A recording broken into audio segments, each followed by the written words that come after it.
So the first time you see these things, what are your thoughts?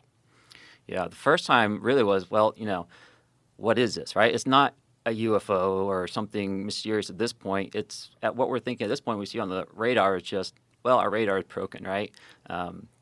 These perhaps don't represent physical objects yet because we hadn't, visually seen these or seen them on our camera yet.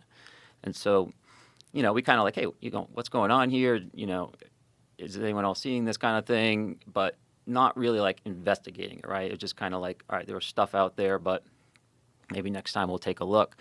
But the way our systems work, when we have all these contacts on our radar, and if we kind of just select one out with our little cursor there, all our sensors go to it. Our FLIR goes to it, which is our camera system. All our weapons, they have like their own little eyes in some sense, and they all look in that direction.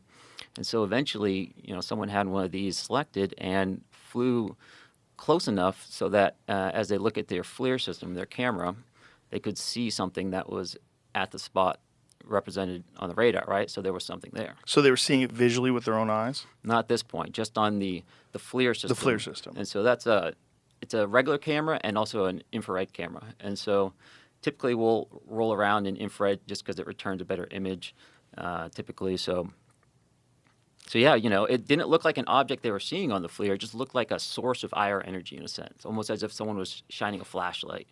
But something had to be there to be reflecting that energy or creating it.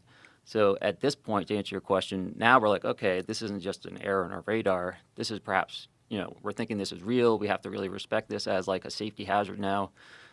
Even if it's just a small, however small ribbon of tinfoil, right? Like that suck down the engine and still take out an aircraft, right? So we have to be very respectful of that. Like a Mylar balloon type thing? Potentially, right? Yeah.